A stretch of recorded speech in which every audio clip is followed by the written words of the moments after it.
Hello student, अब हम start करने जा रहे हैं एक ग्रेटेस्ट इंटीजर फंक्शन का इंटरेस्टिंग क्वेश्चन से। उसको पहले आप ट्राई करिए, उसके बाद वीडियो को आगे देखिए।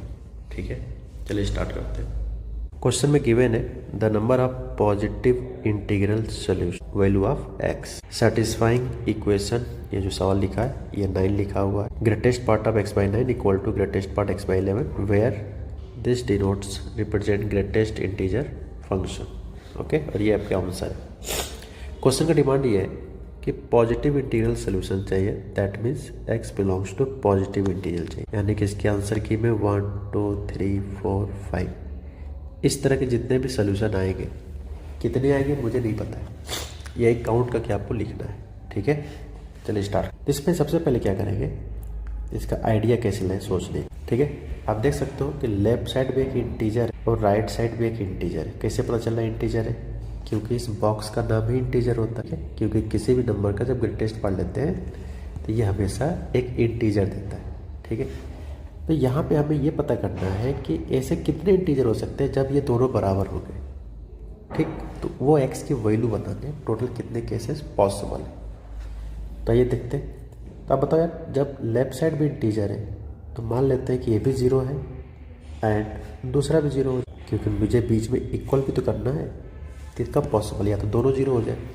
क्वेश्चन यहाँ से ये रियलाइज होता है कि 0 ही क्यों सोच रहे हैं, हम -1 क्यों नहीं सोच रहे हैं, या -2 क्यों नहीं सोच रहे हैं, या -3 क्यों नहीं सोच रहे हैं। वो इसलिए सोच रहे हैं क्योंकि क्वेश्चन का डिमांड है पॉजिटिव, इसलिए हम लोग यहाँ पे निगेटिव इंटीजर के बारे में नहीं सोच। अब हम एक फॉर्मूला जानते हैं कि greatest part x equal to अगर n है और n अगर एक इंटीजर है, x की वैल्यू लाई करता है क्लोज इंटरवल इन n से n+1 ओपन इंटरवल। ये एक फॉर्मूला होता है, आई होप आपने पढ़ रखा होगा ऑलरेडी। इस बेसिक कॉन्सेप्ट का यूज़ होगा, तो इसको आप देख लो ध्यान से।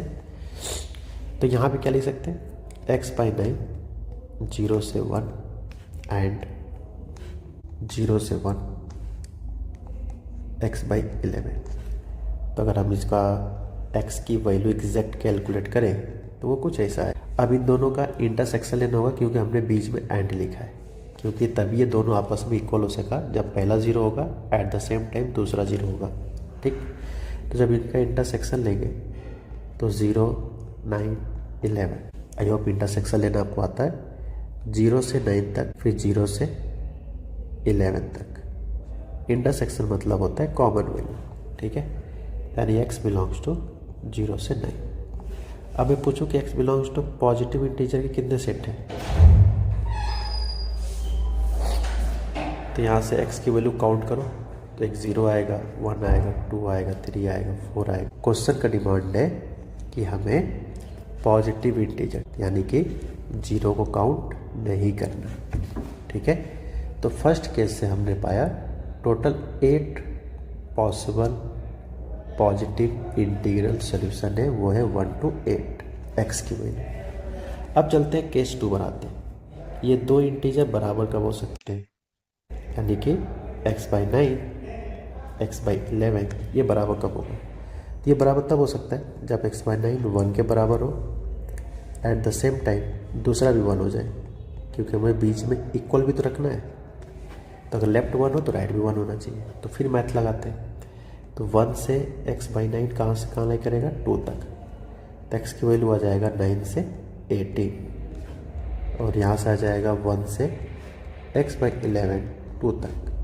तो x की वैल्यू आ जाएगा 11 से 22 तक। और आई होप जब इसका हम लोग इंटरसेक्शन लेंगे 9 11 18 22, पहला कह रहा है कि 9 से 18 है, दूसरा कह रहा है कि 11 से 22 है। तो इसमें जो कॉमन पार्ट आ रहा है वो x बिलोंग्स टू 11 से 18 आ रहा है। अब इसमें से खोजो कि x belongs to integer positive वाला कौन कौन सा सॉल्यूशन है। तो शायद होगा इसका 11 12 करते करते 17 तक।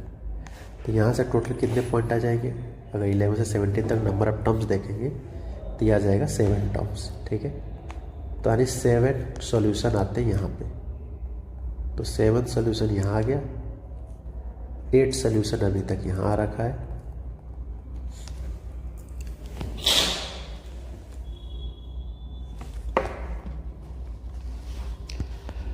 क्वेश्चन यहाँ पे ये जनरलाइज हो रहा होगा कि ऐसे कब तक केस बनाएंगे। तो अगर आप ध्यान से देखो स्टूडेंट, तो ये धीरे धीरे केसेस कम हो रहे हैं। पहले 8 आया, अब 7 आया है। अब केस नेक्स्ट मान के चलते हैं, ये दोनों ग्रेटेस्ट इंटीग्रल फंक्शन इक्वल कब होगा, जब ये दोनों एग्जैक्टली 2 के बराबर हो जाए और दूसरा भी 2 के बराबर 0 हो जाए। तो यहाँ से x/9 किसके बराबर होगा, 2 से 18 एंड 2 से 3 एंड सेकेंड वाला हो जाएगा 2 से 3। ठीक है, इस तरह सारे केसेस हम लोग कर रहे हैं। जैसे 9 से मल्टीप्लाई करेंगे तो ये 18 से 27 एंड 22 से 33। एंड का मतलब होता है इंटरसेक्शन। अब इनका इंटरसेक्शन लेके देखते हैं किसके आसपास पहुंच रहा है।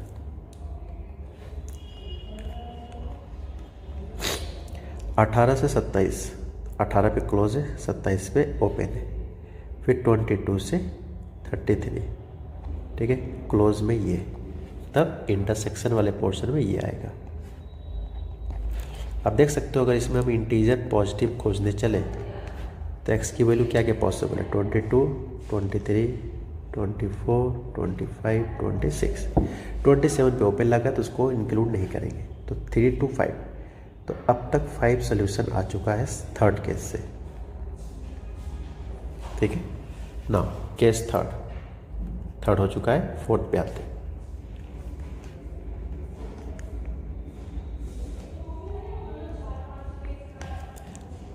Now, fourth case is x/9 if this is 3 and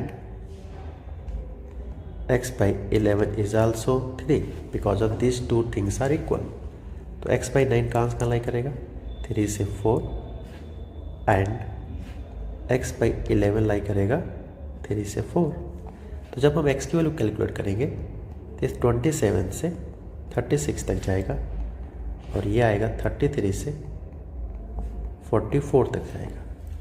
अगर इसका हम नंबर लाइन पे प्लॉट करें तो यह जाएगा 27, 33, 36, 44।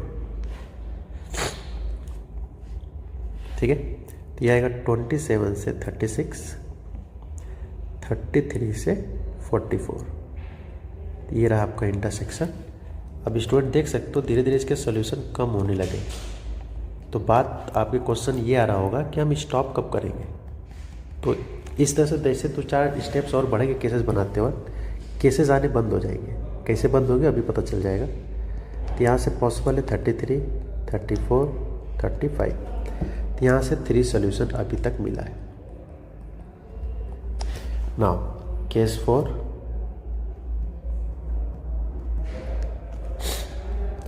x/9, x/11।